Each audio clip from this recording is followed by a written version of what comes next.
gallons of petrol. Which he can always mortgage his house for. Yes.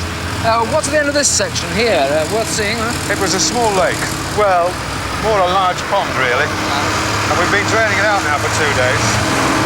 Then you went to the other side of the lake. Well, apparently they found something unusual in the lake.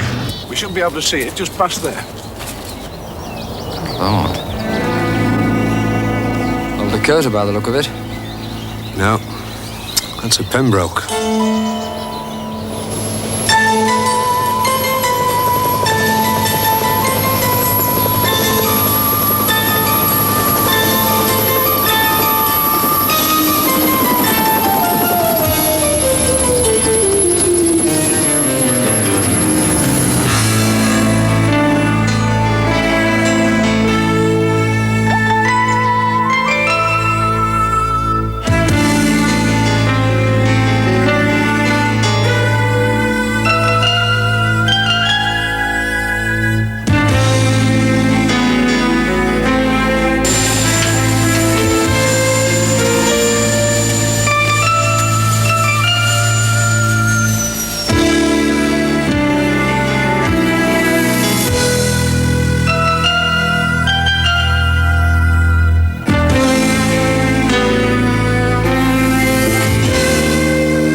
Suppose there's still any room? Unless they bailed out.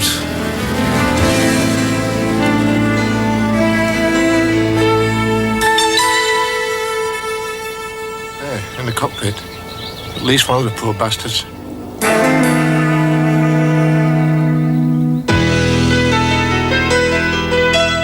Its kind for several years.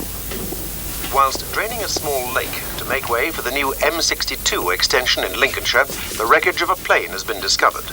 The aircraft serial number reveals it to be a Pembroke of Transport Command, which the RAF announced was reported missing in December 1956.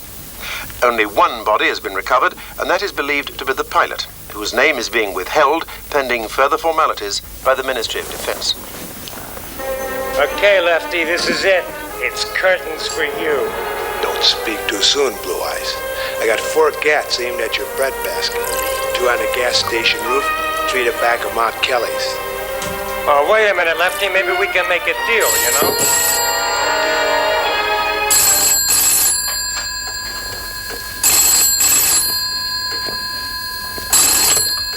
Hello? David, have you been watching television? Incredible, isn't it? I thought you'd raise an eyebrow. I mean, if gangsters can't get their sums right. What? Well, 2 on the gas station roof, plus 3 back of Mark Ellis, that's 5, not 4.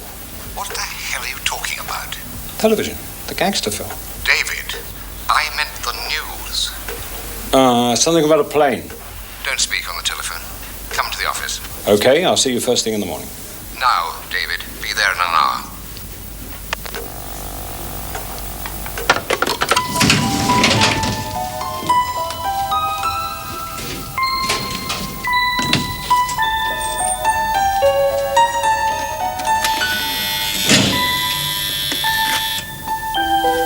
Evening, Zach.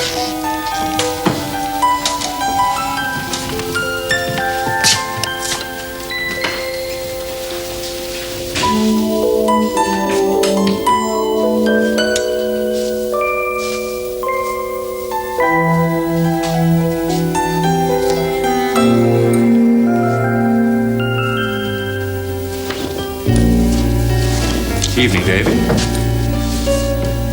Evening. It's really pleasant driving outside the rush hour. I understand we're to go to Sir Alec's office. What's all the ruddy fuss? Oh, it's his Pembroke they found. Apparently a case the old man was working on before he reached the top table, back in 56. With Middle East connections. Why's that? Well, why else would they rope me in? Llewellyn's here. Driver was down in the carpool. Bloody Foreign Office. Llewellyn's biggest task is finding out just what the minister wants to hear, so he can doctor his advice accordingly.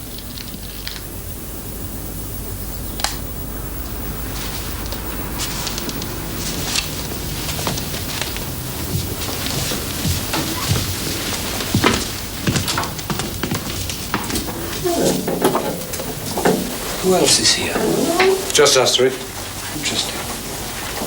An airman on attachment. The technical stuff, I suppose. You, Nick Security. Me, Middle East pundit.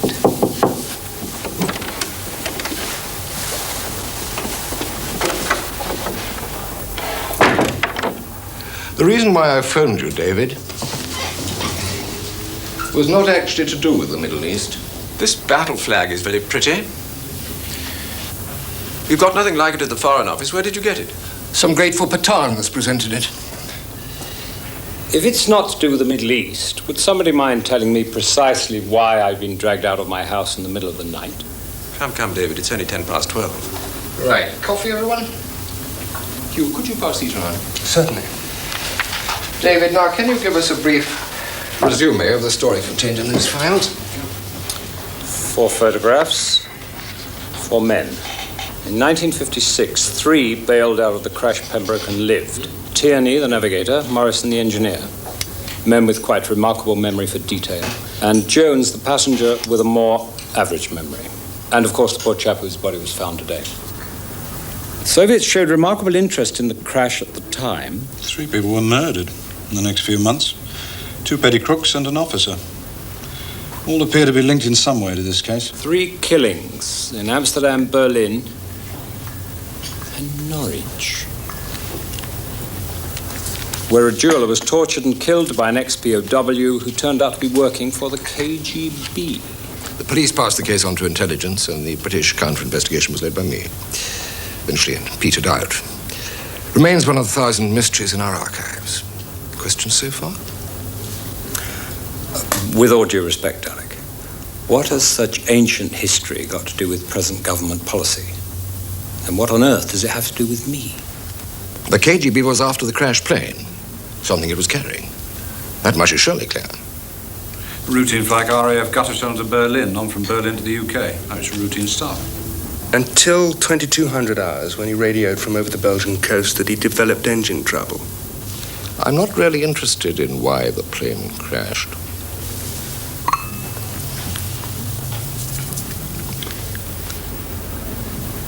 Could the key to this be that this squadron leader Steerforth was involved in smuggling, black market, out of Berlin, 45, 46? Well, that was a good 10 years before the crash. But there was nothing to indicate such interest in the official manifest. Who ran the Moscow end? A somewhat fresh-faced Igor Panin. Not the Igor Panin.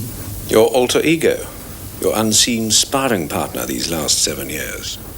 Which explains why I'm taking you out of the Middle East section and putting you onto this case as a field officer. But I'm no field officer, Alec. I came straight into analysis from a safe, gentle job at Oxford.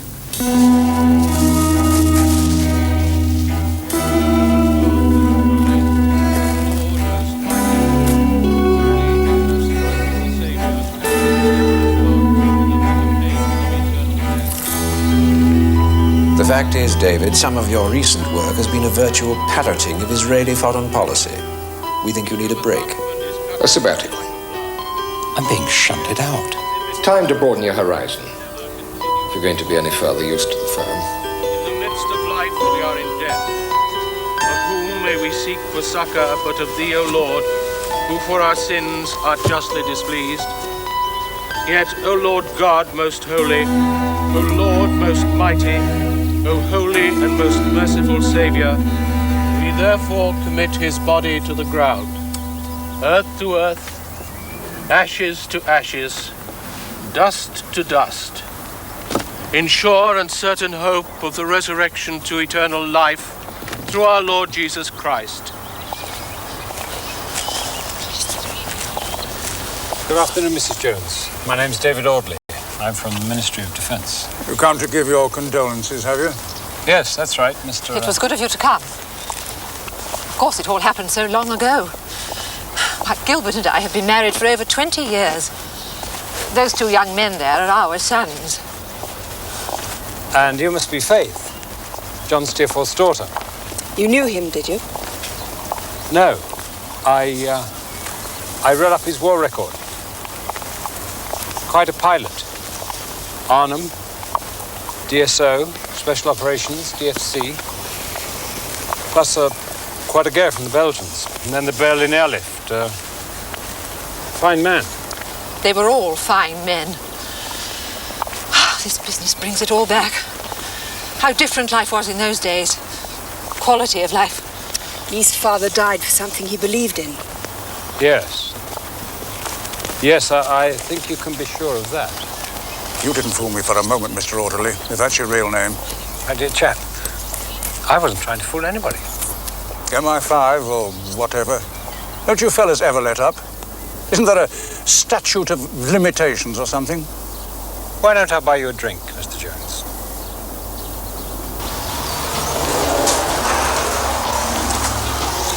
You were the passenger on the last flight. And 3 years later, you married his widow. Fine man.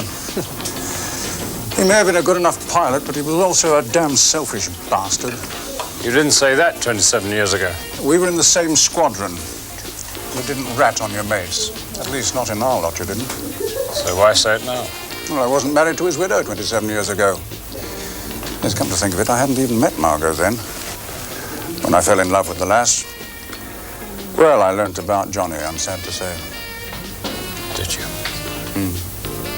Margot's a decent enough woman.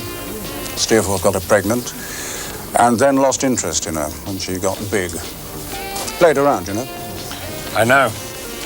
You know? Oh, yes, of course, the bloody files.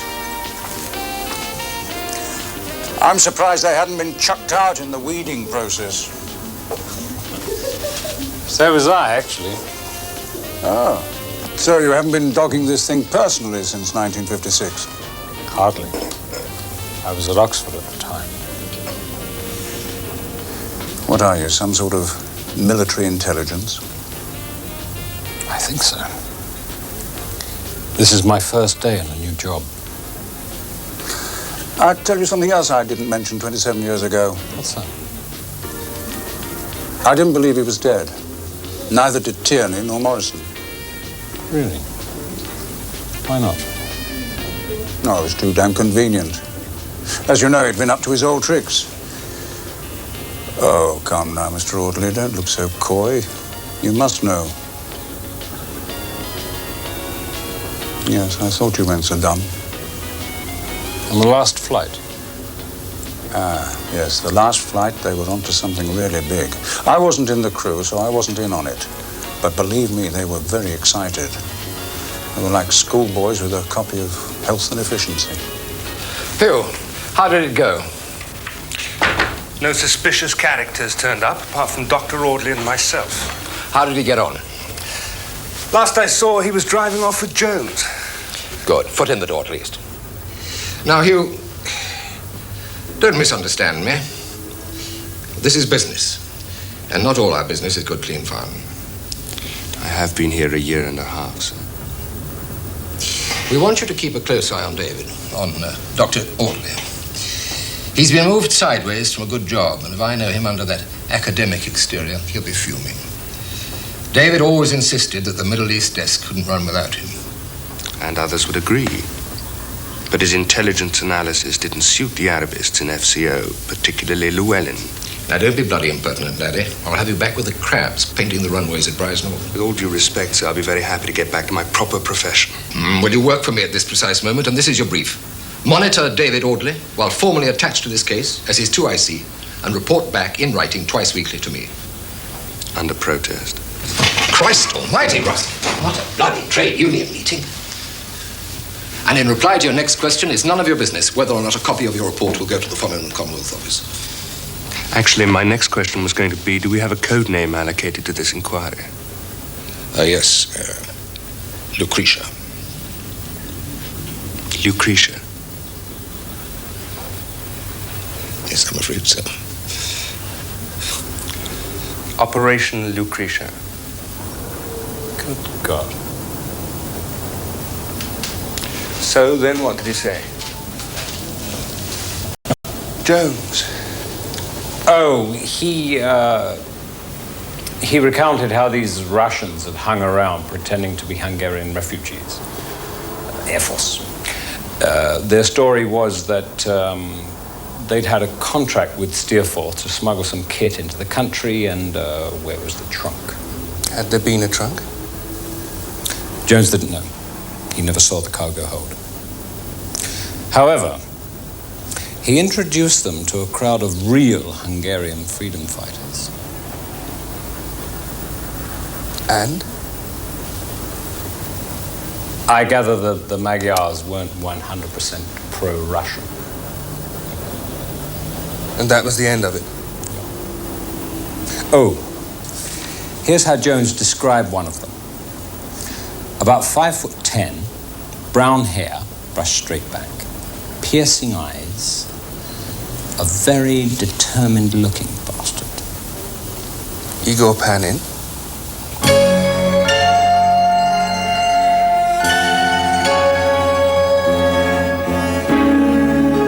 Whilst drinking a small lake to make way for the new M62 extension in Lincolnshire, the wreckage of a plane has been discovered.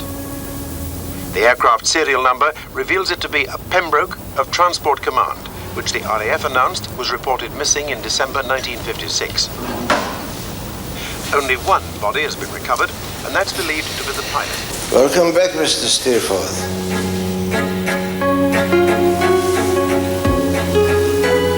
Your resurrection might not be a minute too soon.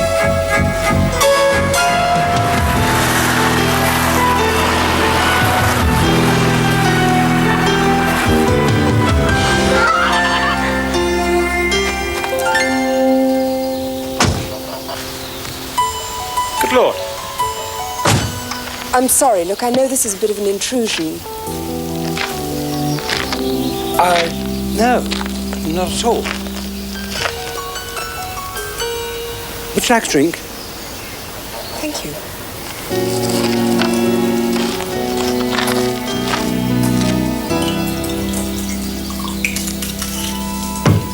Right.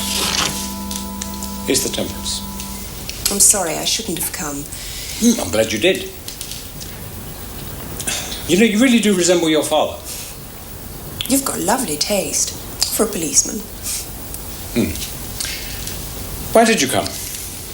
I'm not a policeman, by the way. Who told you that? Well, Dad. Gilbert. I'm a boring old civil servant, I'm afraid. Actually, he didn't tell me. I didn't think you would. I overheard him and my mother. They're quite happy, really. So it was unusual to hear them quarrelling. I shouldn't have listened. You shouldn't have listened. You shouldn't have come. Miss Steerforth, your life is full of regrets.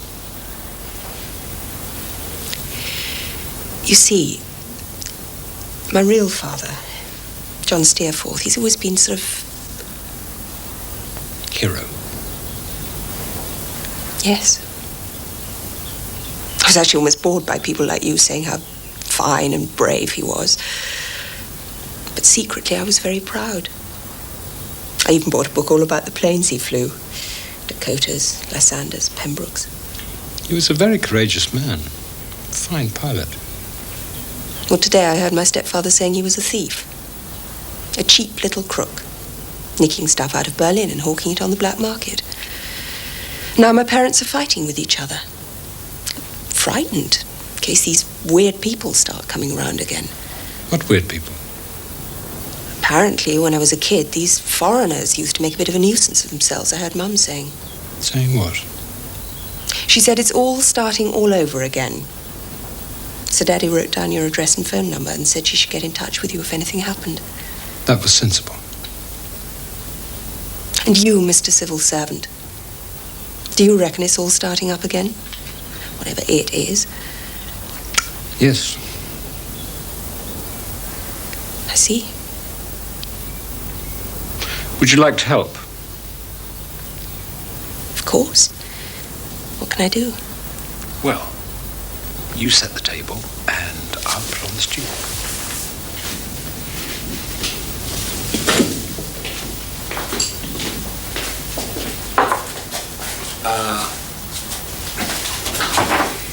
Very domesticated. For a... whatever you are. You're not the first person to say that. I suppose you think we all drape ourselves around the bar at Boodle's every night and bring home a cold fish supper after pink gins and billiards. What's Boodle's? Oh, forget it. Bad joke.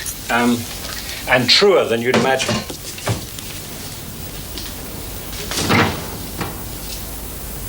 I've got some Stilton.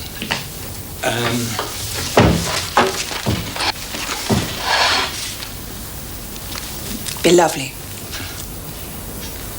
It's rather nice to have company. It's a bit cramped for space at the moment, Sam, but it'll be handier than being stuck in the annex with the other crap. Air Force champs. Fine. Could you get me the file on Tierney and Morris? Thanks, lad. Anything else? Typewriter. Oh, I'll do any typing you need, Sam. Oh, super. Morning, all. What a piece of luck.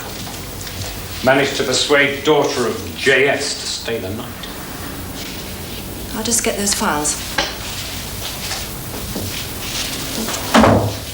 What's wrong with her? Maybe she doesn't want to hear about your sex life. Sex? Good God, no. I put the opportunity to far better use. You interest me strangely. Father, Steelforth. Stepfather, Jones. Mother, strange foreigners hanging around. And the present whereabouts of Tierney and Morrison. That's a relief. I thought I'd have to spend a boozy lunch with the thin blue line. No need to trouble the branch. Here. Do liaise with the local law. But I want a discreet dossier on both of those before we make direct contact. When will that be? Tomorrow. Great. That leaves plenty of time to compile 2 curricula vitae. Well, don't stand on ceremony, lad. Push off. Or is this the day you have to tap out your report on me? Don't be embarrassed. It's part of the job. Oh, well, no doubt he's got you reporting on me. No, he hasn't. But if you get stuck for any details, just ask. And for your information, I'm now off to see the senior Mossad man in London, one Jacob Ram Shapiro. Yes, well, I won't mention that to the boss. Why not?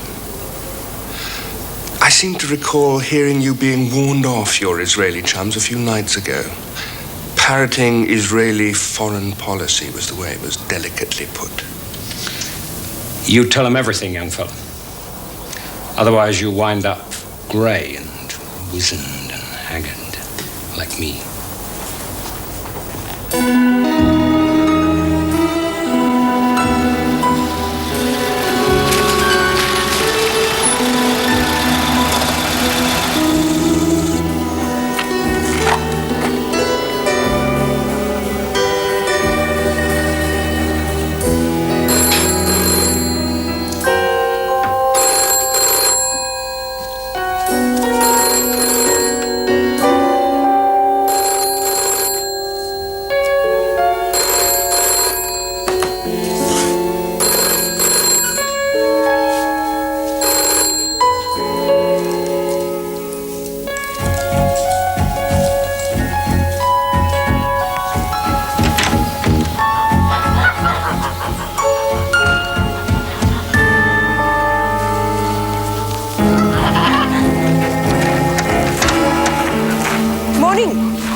Lovely morning. Yes, it is. Can I help you? Yes. We've come about the car. Car? Yes. Renault 16, 61,000 miles, color green. Yes. We would need to drive before buying. Ah.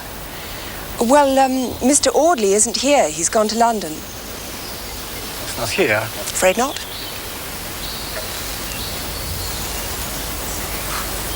Thank you anyway.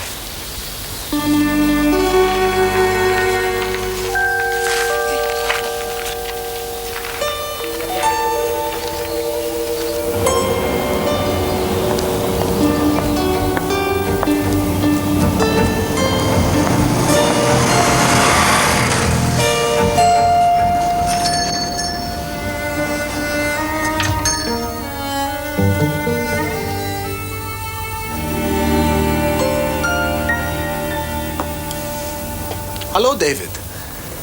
Are you looking or buying? Utopia.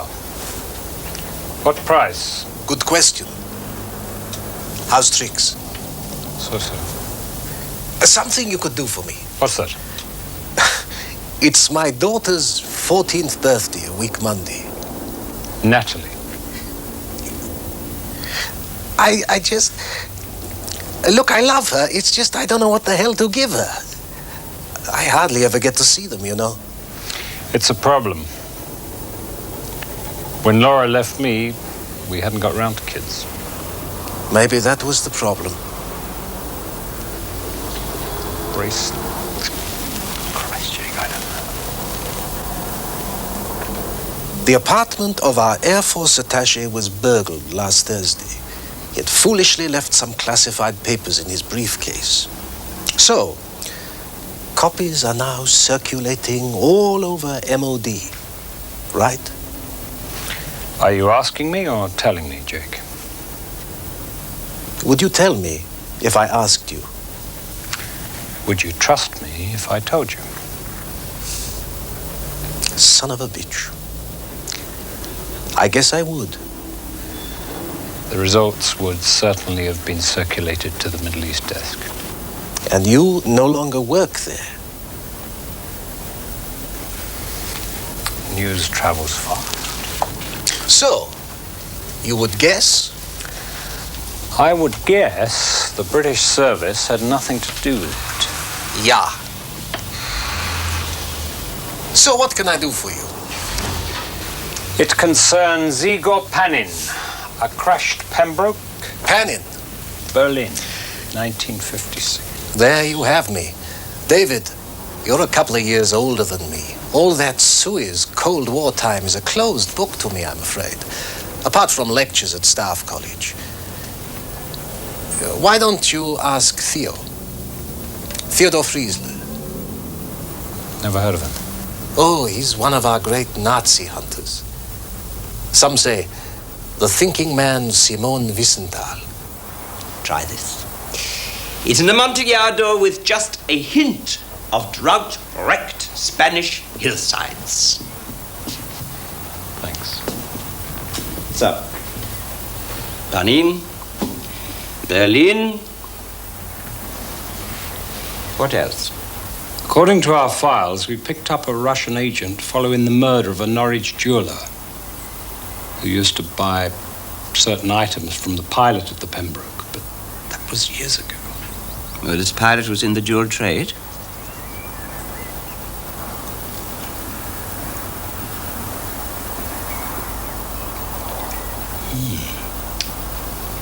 Excellent sherry. Really nutty. Muchas gracias.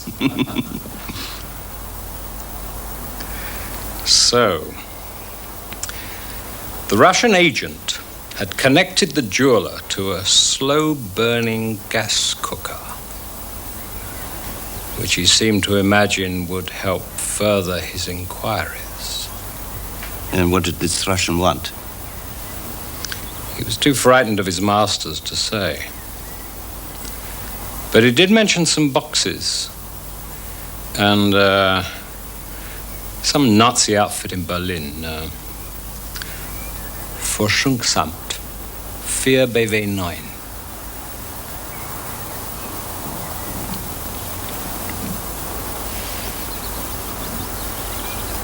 You know what this was? Frankly, the Second World War and the Third Reich have never been my cup of tea. I think someone has leavened your present cup of tea with a strong dose of paraquat. Any chance of you being a touch less obscure? Don't you know? It is clear to me, my dear sir, that you have been assigned to an inquiry where your personal safety can no longer be taken for granted. I just hope you have not been followed here.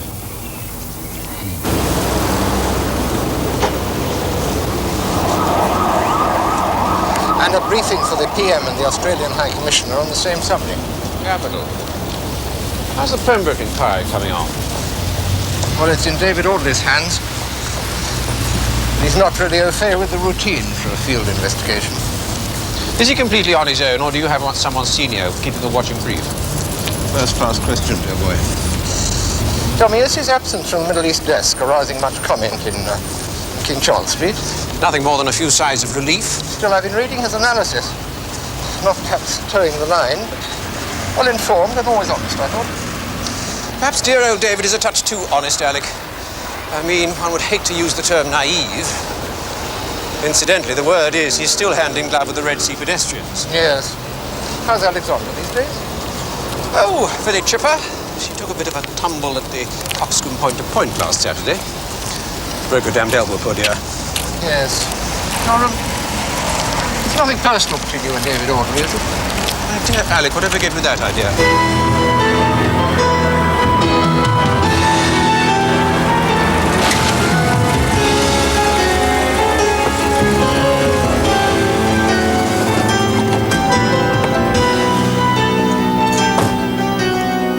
Only be a minute, okay?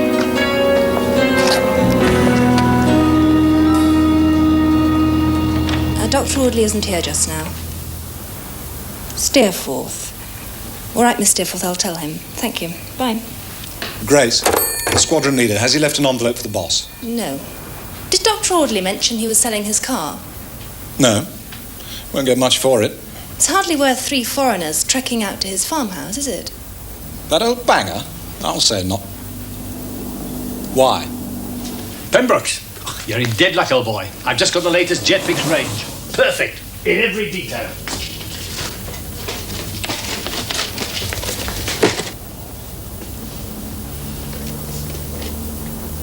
I had something larger in mind, Mr. Morrison. Larger? Oh, I'm sorry. Unless you compute up the scale drawings, double the size. Bit tricky, though. Life size. Life size? You're having me on the spot. Life size? This is a model shop. You are 0194536 Sergeant Morrison Thomas Anthony? Now, don't tell me I've won something in a 40-year-old raffle. What's the problem? The problem is yours, friend. And don't play dumb. The papers and TV have been full of the discovery of your old kite. G. George 111M Mike Squadron Transport Command. I'm Roskill. MOD Security. We've reopened the file and, quite frankly, sir, you're in trouble.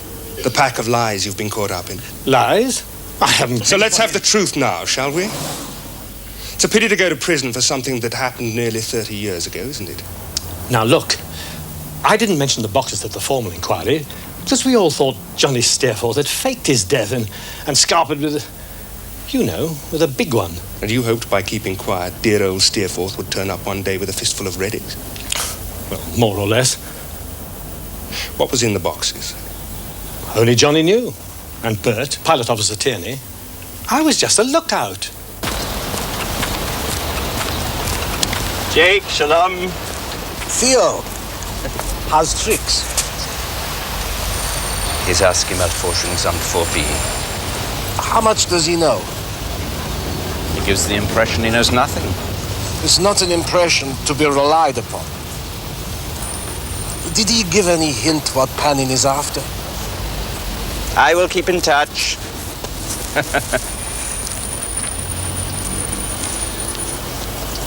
So I told him not to leave town. Do you think he will? I doubt it. And was he the only lookout on the last flight? Who knows? Well, we have to know, Hugh. We can't have these loose ends hanging around all over the shop. By the way, I phoned the office. Grace says that Faith Steerforth telephoned. I think it's time we paid another visit to Mr. Morrison, now that you've softened him up a bit.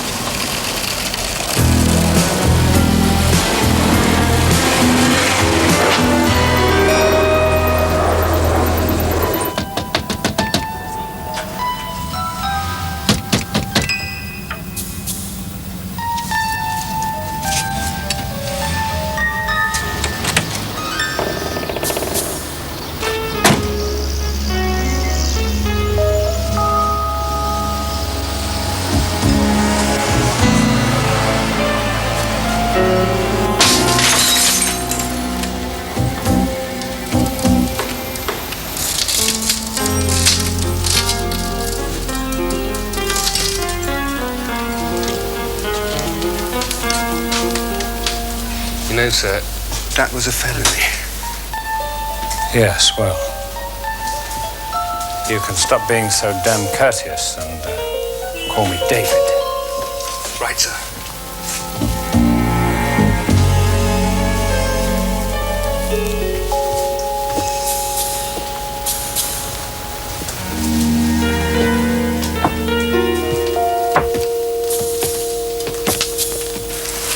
Is that him?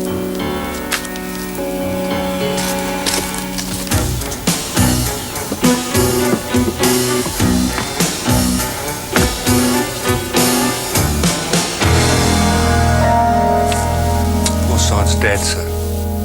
How do you mean? Dead. As in not breathing, sir.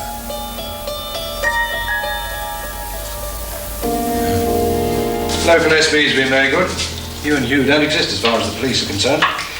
And the first hint from the pathologist is broken neck, as Hugh rightly diagnosed. So it was an accident? What makes you think it might not have been? A man called Friesland. He thinks we're sailing into a somewhat murky area. Well, apparently it's never been one to shrink from getting nasty. So there was a chance that he was pushed? No, not as far as the local law are concerned. But Hugh's report does mention a female traffic warden outside Morrison's shop. Yeah? Well, I don't know who was paying her, but it wasn't the local council. Their traffic wardens were changing shifts at the time.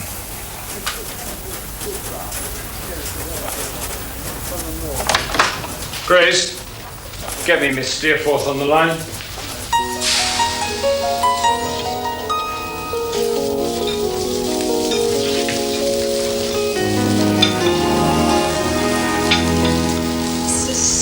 Place, David. I'm having a lovely time. I hope it's not too soon after the funeral. My father's been dead for years. It was upsetting for Mum, of course, but I never knew him. He more or less walked out on her. He died before I was born.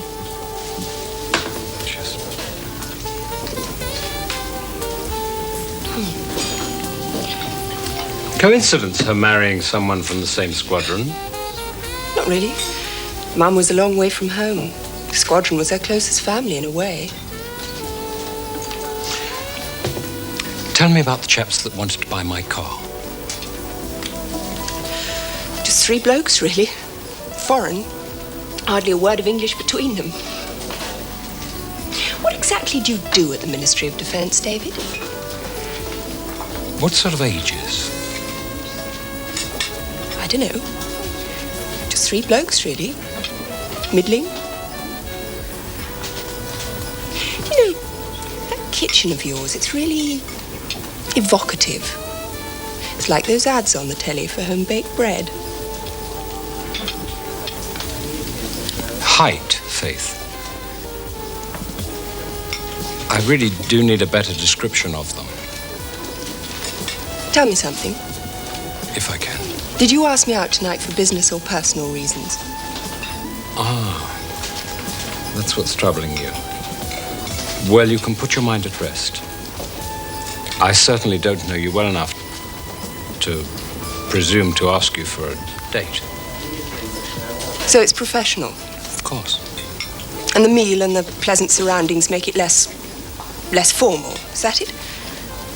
Something like that. It's all paid for by HMG. Well, stop it, Mr. Audley. Next time you want to interrogate me, I suggest you go and get a warrant or whatever. Faith! Miss Steerforth! Eat up. It's on expenses.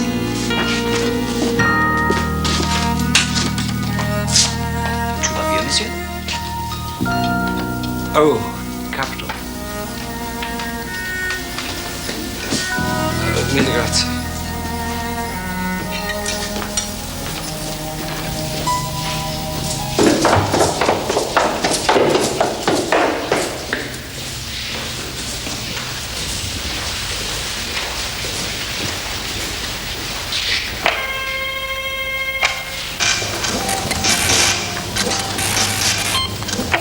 It's against SOPs for an illegal to visit the embassy. Come on, everybody in London knows I'm the Israeli spy. So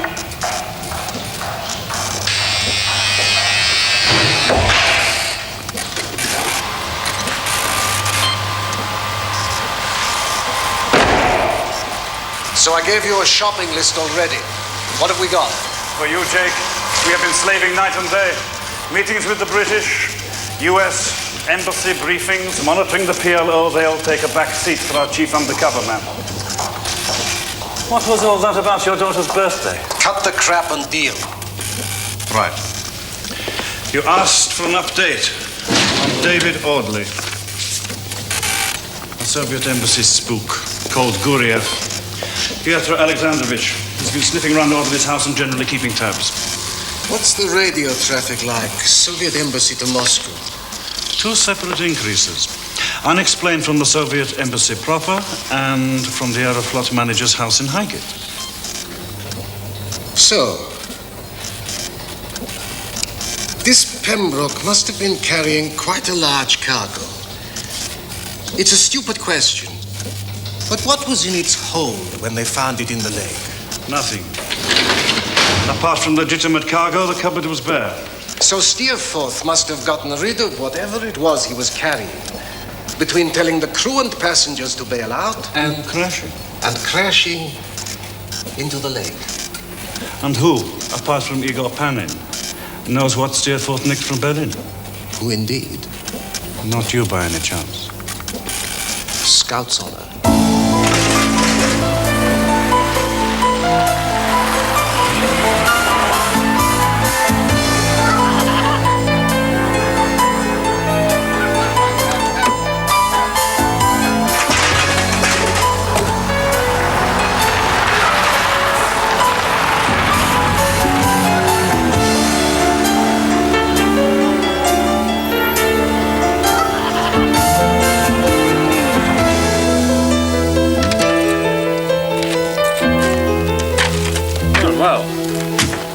This is a pleasant surprise. I feel rather stupid.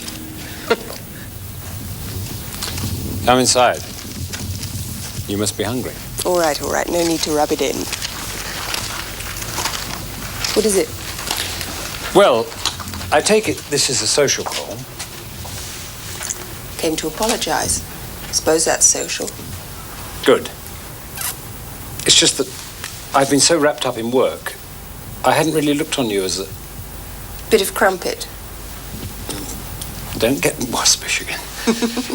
Anyway, it's I who should apologize. Oh, my God, a spark of gallantry. So I make a big pot of it on Sunday night, and it lasts me for the rest of the week. Don't you get bored with it? Not at all. Tuesday, I convert it to ragu by adding some wine. On Thursday, a judicious leavening of paprika changes it into goulash. And on Friday, the remains become David Audley's famous curry and rice. Good God. What about Saturday? Well, as a reborn bachelor of fading eligibility, one generally gets invited out on Saturdays. You were married once?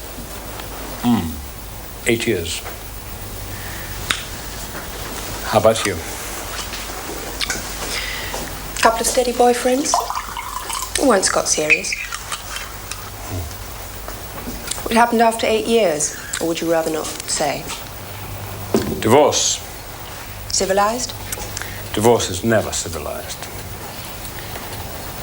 She thought she hated my job, and all the time it was me. You don't seem all that easy to hate. She didn't believe it herself, so she blamed the poor old office. What exactly do you do? Quiet. I'm sorry if I'm asking the wrong questions. Shh. It's your geese.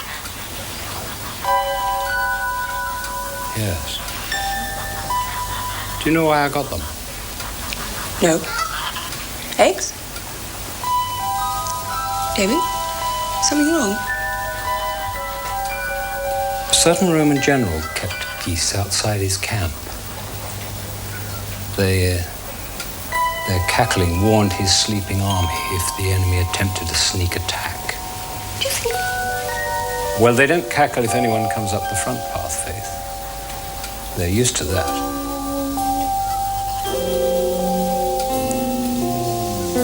I think discretion is the better part of valor.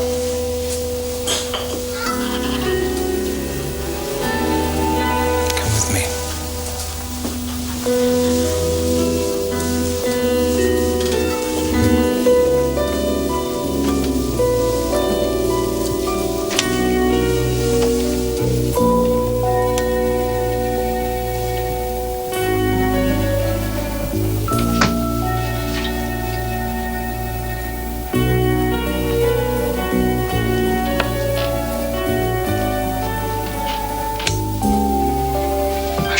Astonish you.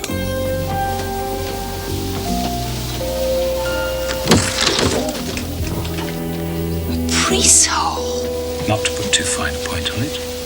Oh, no. I'm afraid of confinement.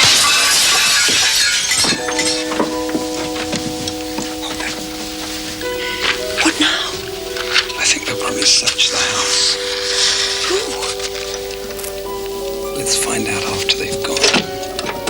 How long will that be? I don't know. Could take all night.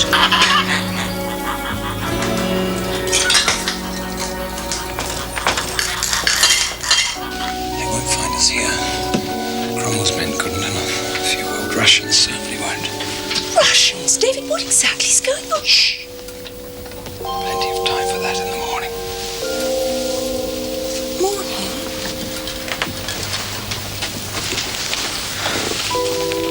David Audley, if this is some elaborate plan to get me into bed, My dear young lady. then it's quite all right by me.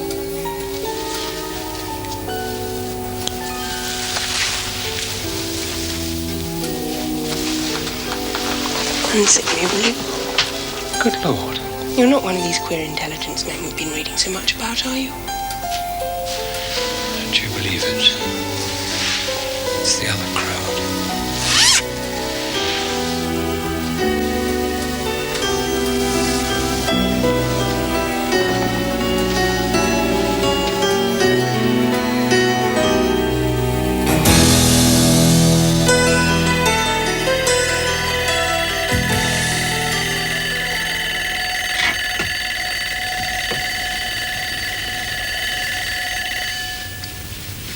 Is it quite safe to venture out now, Dr. Audley?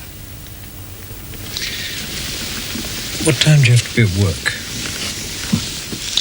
I suppose you know exactly where I work. Of course. But I don't know what time you have to be at the school. About 11. Huh. Well then. There's no immediate rush. Shouldn't we see if the supposed prowlers are still here? Beast. Bet you made it up. What, just to get you in here? Then who broke the glass? That's nice. Is this what they teach you at the Ministry of Defence? Surprisingly, it's something I got the hang of all by myself.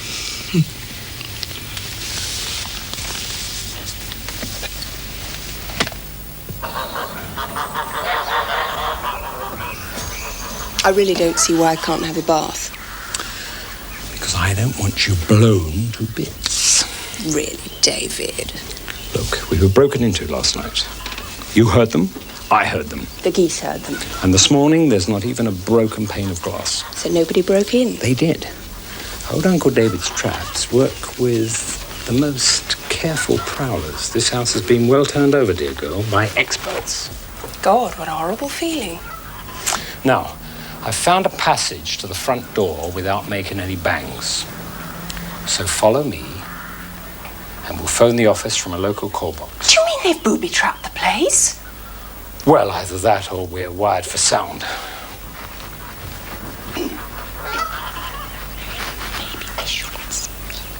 Of course we should speak. Mustn't let these people grind you down. Bunch of impotent non-entities, the lot of them. really are something else.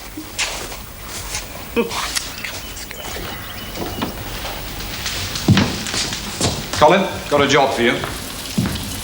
Not me, boss. I was night duty technical officer. Jerry's late, already been off. Take a team. Actually 2 teams. I want a demolition sweep and a check for electronic surveillance at Dr. Audley's house. That's the address. Sir, I'm playing football this afternoon. I'm rostered off as of 20 minutes ago. And you better take 3 cars in case you need to leave one for Dr. Audley. Also, take 2 close escorts from the muscle pool. And? What are you doing with that? Bugging it?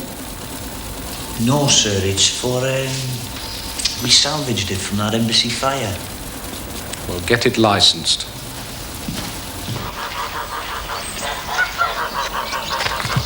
There's a bird taking a bath in there. And?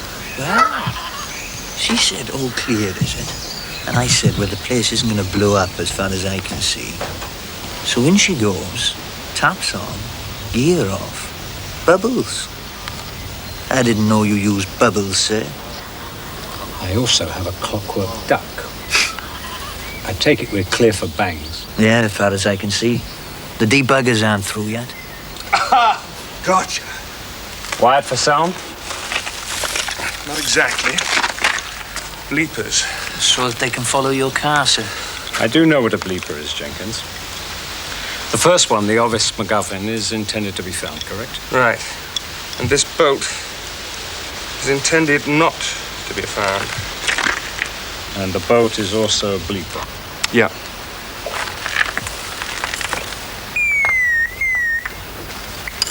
And of course, there could be a third. Well, there could be. But this is a check device.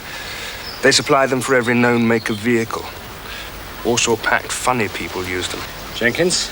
Sir? Locate and identify all the eavesdropping devices in and around the house. And just one thing. Sir? Do you remember that lecture we gave to Special Branch, Lost Country House weekend? Where you got all tired and emotional and proposed to Miss Marsh? When Chief Superintendent Brady fell off the fire escape and broke his hip flask. That's the one. Ah, got it. Right you are, Chief. What was that all about? A lecture about turning electronic surveillance to advantage. Don't know how you can get so enthusiastic about all these things. I want you to drive Faith to Newton Chester. Book her into a hotel. Who's Faith? Here she comes. See, you're rather taken to field work. What's the name of this hotel? Bull. You don't say. Good morning, Miss Steerforth. You look somewhat different out of uniform. Squadron leader? Or have you changed jobs since we last met? He works with me. Faith, I have a request to make. Yes. I'd like to take you out of circulation for a few days. Keep you out of trouble. I'm serious. So that's 2 rooms at the Bull Hotel. Is that right, sir? What? One'll do. Won't it, David? Right then, I'll see you later, David.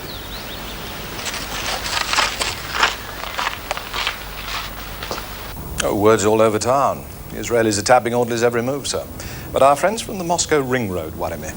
They're clumping round like Inspector Clouseau. Slipshod, are they? They're professional enough, I suppose. Not quite the standard we've come to expect from the KGB. Really? I suppose they are KGB. Dear boy, you tell me. It's what we pay you for. Yes, they're giving it low priority. Though word is Panin's on a plane from Moscow at this very moment, so they must be taking it seriously. Excellent. Then things are going according to plan. Sir, what if David finds the real Pembroke? It must be lying around somewhere. That would be a trifle embarrassing. Then perhaps it might be prudent if we took him a bit more into the picture. If David is to be a convincing lure for Panin, he must believe that we want those boxes found. And that the aircraft in the lake really is the Pembroke. And the corpse, such as it is, really is Squadron Leader Steerforth. Yes, I understand all that, sir, but what if he succeeds where everyone else has failed? For God's sake, the Russians have tried. We've tried. Men have died. There's no question of that. But we've convinced Audley. Chances are we've also convinced Panin. I still think it's a risk bringing those two together. But Panin is a man of influence in Moscow. We hear from our friends he's having trouble with the hawkism element. He's an old adversary of David's. An old and respected adversary. He's just the sort of person he might confide in. Could just work the other way round. Good Lord, no. David's one of us.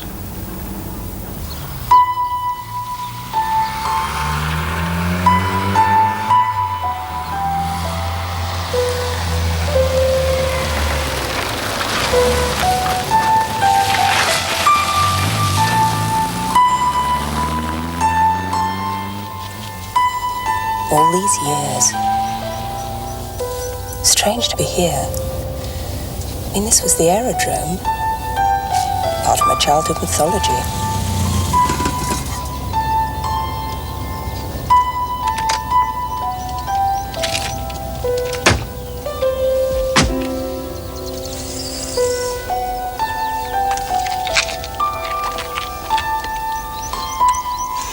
You've never been here before? Is this your technique? Do you think perhaps I know the secret of my father's crash? Of course not.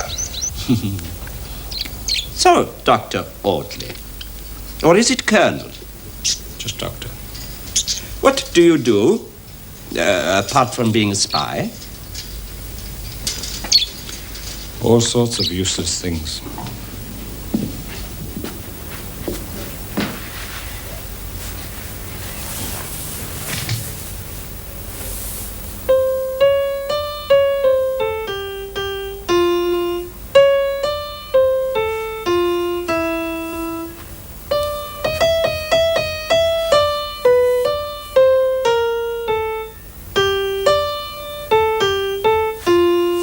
Bravo! Bravissimo! What do you play? Wagner? It's a terrible thing. How fascinated we Jews are by that man. I suppose it's obvious why. Then why keep a bird in a cage? Where else could he go? Can you see little Herman here fighting with pigeons and thug like London sparrows for a crust on the embankment?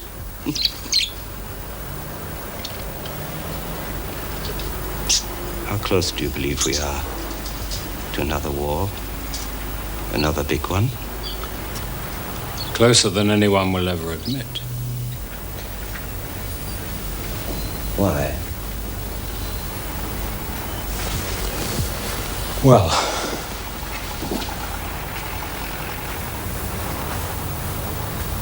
Berlin. What was in those boxes? It was all so long ago. Something which Hitler ordered to be burnt along with the rest of Gestapo records. Steerforth nicked them, believing they contained Nazi loot, art treasures, I don't know. But he crashed, and 4 people have been murdered. Why? By 1946, a handful of Russian and Nazi intelligence officers had of necessity become aware of the contents of the boxes stolen from the Forschungsamt by Flight Lieutenant Steerforth. The Soviets were so concerned to keep the contents forever secret that they organized the murder of everyone concerned in the affair.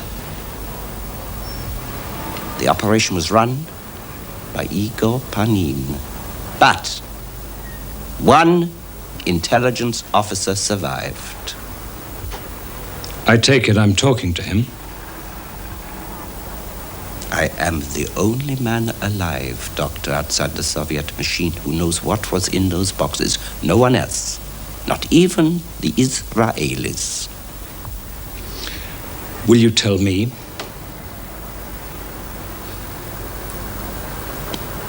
Why not? That was the main runway. According to the station log, your father developed engine trouble as he cleared the Belgian coast. By the time he was over the Humber, he was on one engine, which he reported as rough. So he made the others jump? No, he then got down safely. He landed? It's all in the file. But then he took off again. Overshot? Not clear on that point. But the chaps who wrote the log were sticklers for accuracy. If it says landed, taxied, took off, that's exactly what it means. He circled, presumably intending to land again. Then quite suddenly the remaining engine packed up. He managed to get the others out safely, but by then it was too low for him to jump. As we now know, he ended up in a lake about 60 miles from here. But why would he want to... Right, you two. This is loaded, and I'm happy to use it. Can I help you? Utopia. I am looking for utopia. Ah, yes.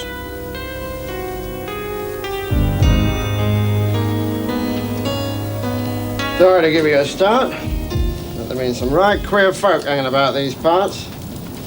What kind of people? A couple of foreign-looking blokes. This one of the men? Could be. That's the man that was hanging around David's house a couple of days ago. Said he wanted to buy his car.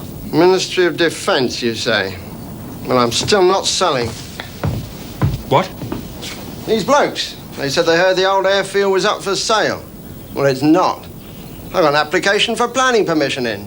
Chalet dwellings and a swimming pool. A couple of good summers and I can kiss the pigs and sheep goodbye. You could always turn it into an open prison. Take a closer look. Please, Mr. Warren. And I do assure you the Ministry is not interested in acquiring this airfield. Then what were you doing here? Just after the war, somebody lost something. Now everybody and his brother is trying to find it. This is the bloke. Well, they did most of the speaking. Foreign chap. I caught him searching this old control tower. Dead of night. Zguriev. Pyotr Andreevich. Look, please phone me at the Bull Hotel if you see him hanging about. And don't try to speak to him. This is important, is it? Fairly important, yes.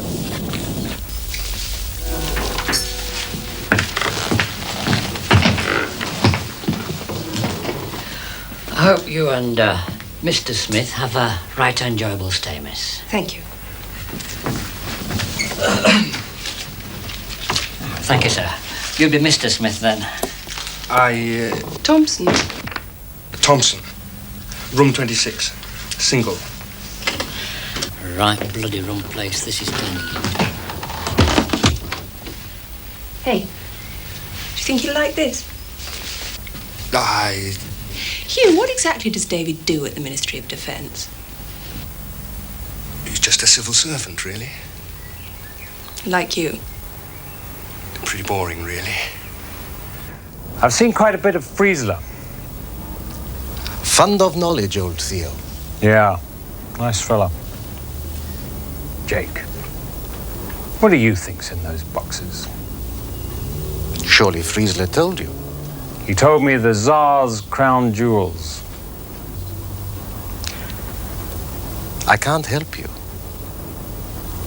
Why play games? David, someone is playing a game with you. You want some advice? If it's free. Go for Panin. My people think he wants to talk to you. To me? That's what they think. You're such a tease.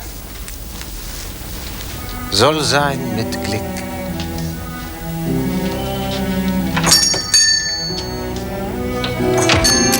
I have it on excellent authority that they discussed Operation Lucretia in great detail. The name Panin was bandied around, and confidential sources of the intelligence service were mentioned.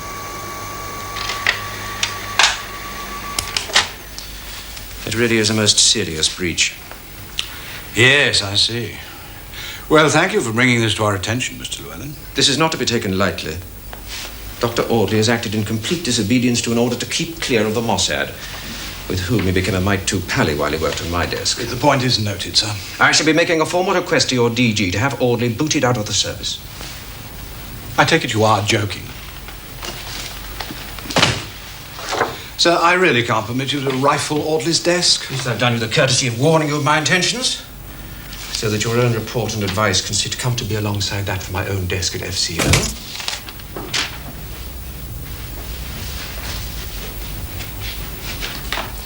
I trust, Commander, that you get the message. Oh, yes, sir. Loud and clear.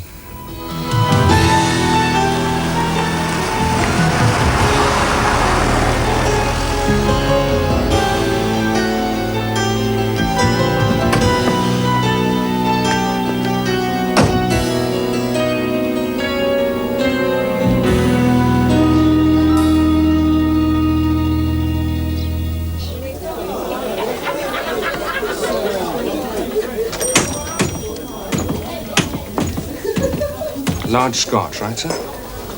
I've just lost 50p. You only need 2 tens. You get 3 goes for 50. Tell the barmaid. Still there? Sometimes. Okay, fill me in. I got hold of the old Air Ministry and Security Service files. One of the blokes murdered in Berlin the first time round was the DG's brother, Bill Russell, Field Security. Check. Second point of considerable interest is the actual crash. Contrary to what I certainly assumed, the plane landed on one engine, got to the end of the runway, going maybe a mite too fast, and took off again. How did you know that? Because I'm beginning to understand how that rather likable pirate, Squadron Leader Steerforth J, actually operated.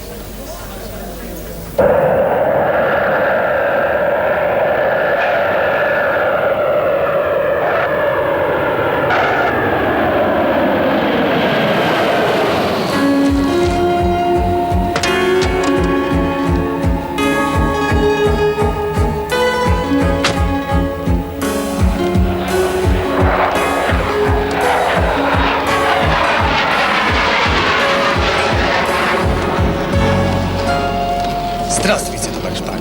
Здравствуйте, товарищ Гурьев. А где тот англичанин, Дэвид Орли? Он не здесь, товарищ Пак.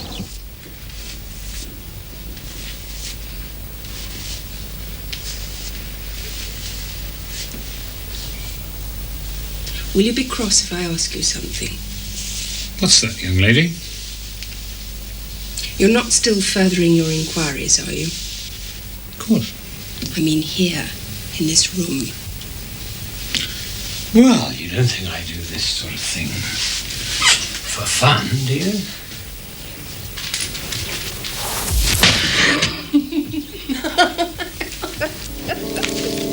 Look here.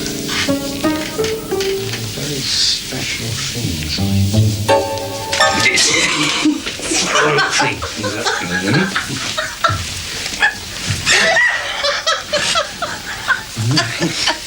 Esoteric. Professor Panning, what a very great pleasure. How do you do? Jack Forsyth, Royal Archaeological Society. I'm helping out with this cultural visit. Of course you are, Commander. And I'm Tsar Nikolai II. Shall we dispense with this comedy? Right. I'm here to tell you that Dr. David Audley, Ministry of Defense official, has been assigned to liaise with you. Cup of tea? Dr. David Audley. One of your best brains. Please take me to him. Oh, well, he's out of town right now. I'm not 100% sure just where exactly he is. Room 19, the Bull Hotel, Newton Chester. We shall continue with this archaeological business for the benefit of all but yourself and the doctor. Yes, of course. Do you mind telling me what's actually in these magic boxes of yours? Merely trinkets. Part of the Tsar's treasure.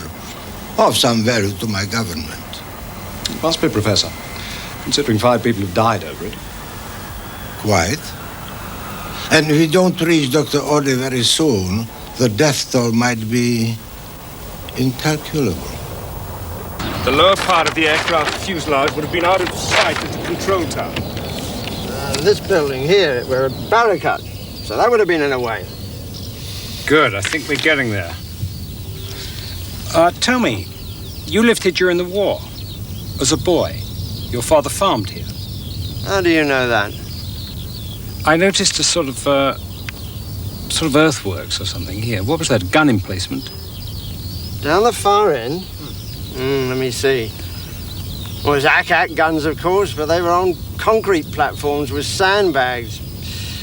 Nothing much down there but the diggings. Diggings?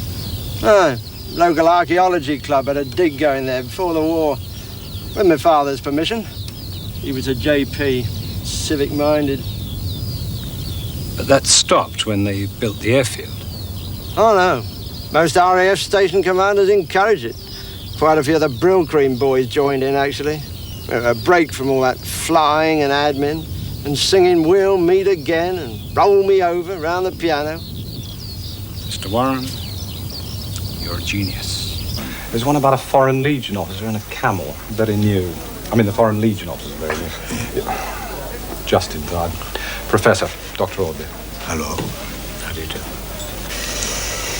Now, my friend, you ran the Middle East analysis team until this Pembroke reappeared, and I was the KGB advisor to our Middle East ambassadors. One never tires of remarking on the smallness of the world. And because of this, I get to trust you. Oh, yes. And because of this, I hope, this esteem might be mutual. Without a doubt. In 1946, a certain British pilot, Transport Command, John Adam Steelforth. A bit of a rogue. A bit of a rogue.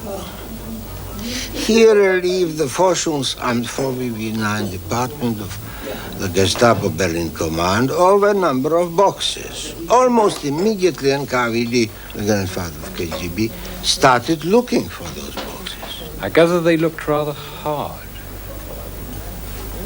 Yes. During the course of this investigation, you caused a number of people to be killed. Tortured in some cases. You're exaggerating, David. We don't use torture. Anyway, I failed. And now, even though I'm at the top of my tree, this business with the Pembroke still intrigues me.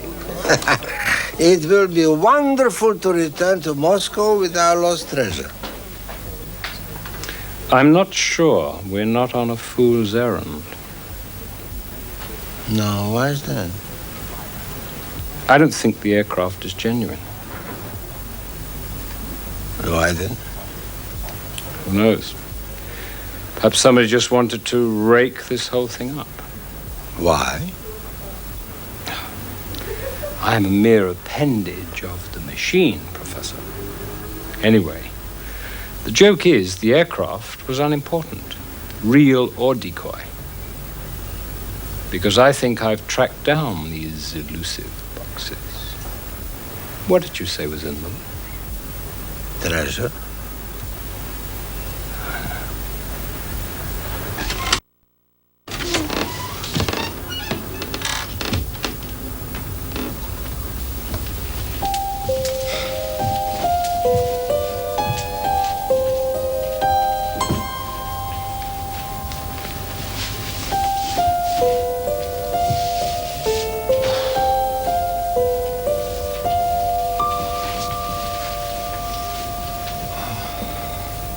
Tired. Exhausted.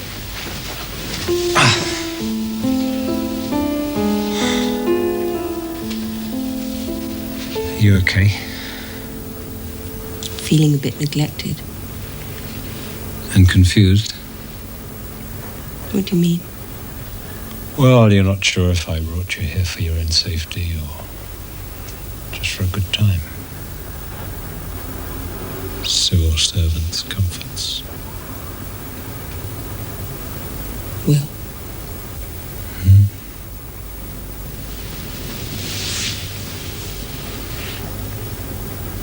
Which is it? I think I've gone and fallen in love with you.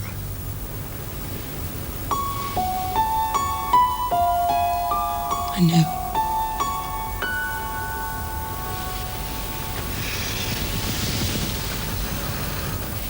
I feel the same.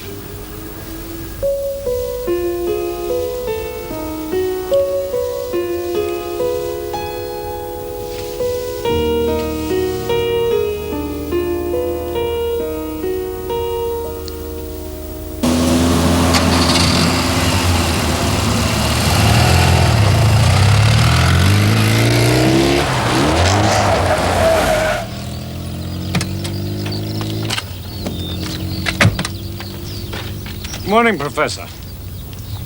Hello, Faith. You mustn't be angry, Doctor.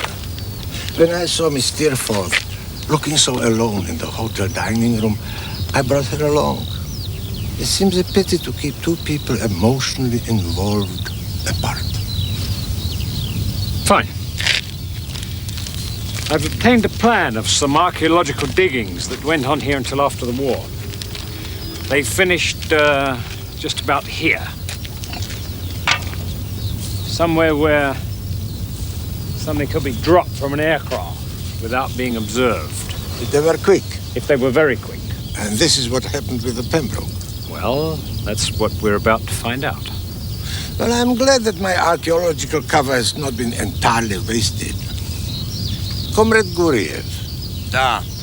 Let's see some of your contribution to peaceful coexistence.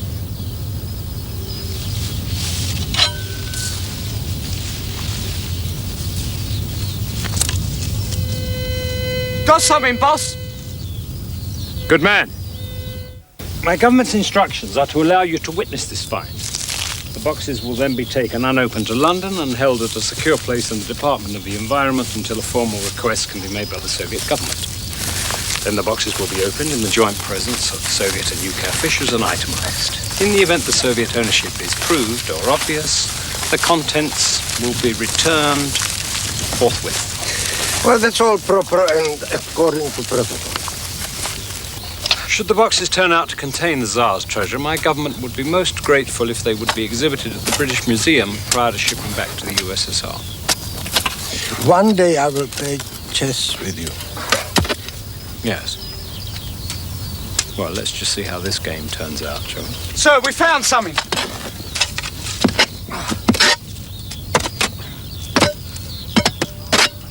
Let's get the boxes in the car and back to London. I'm afraid not. The boxes will be put into my car and driven to the Soviet embassy. You're a barbarian. I thought that was common knowledge. But you won't get a mile, man. May I remind you, Doctor, that this car is a Soviet embassy car. Mr. Guriev here, as the third secretary, enjoys full diplomatic protection. The repercussions, for God's sake. I've had a brainstorm. My country will be desolate. The boxes will be returned. And I will be sent for psychiatric treatment. Ah, yes. You're very good at that. Guriev! Машина! Давай, быстро!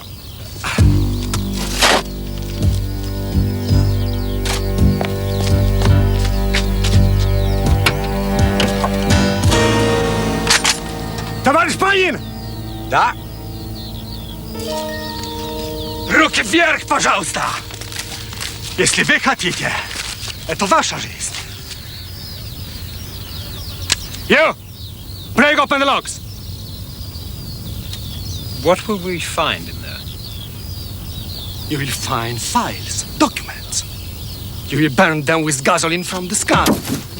You will burn them and destroy the ashes. And then? Then you are free to make a diplomatic protest.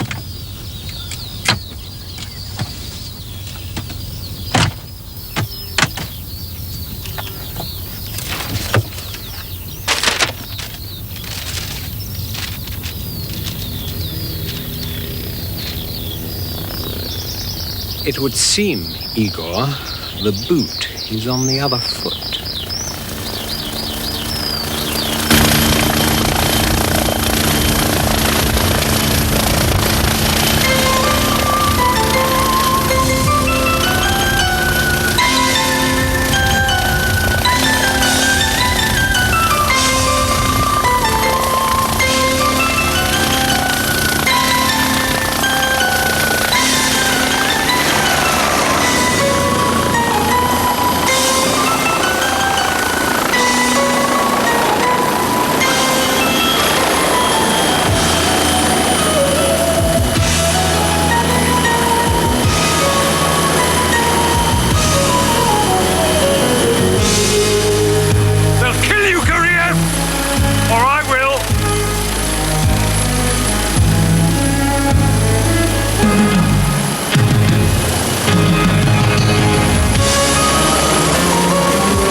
He's all yours, David. Well, Igor, it would seem I have you in check. Go to hell. Guriev is no longer your comrade. What is he? GRU?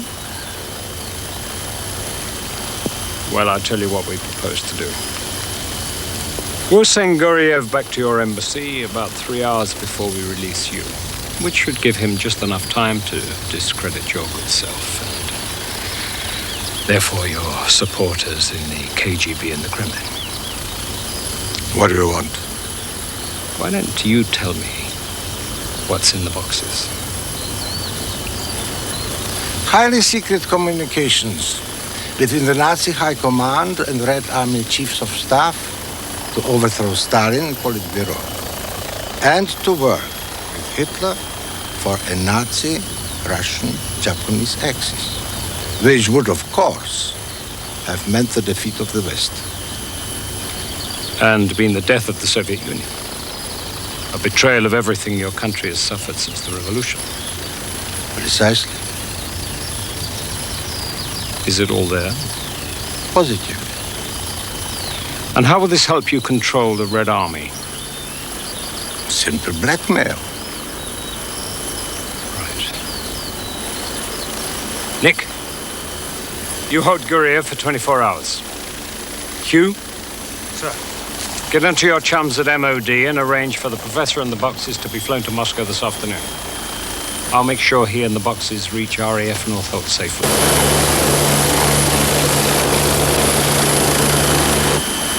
You're a brave man, Doctor. How will you explain to your employers that a senior British official rendered such services to the KGB? Oh, I'm always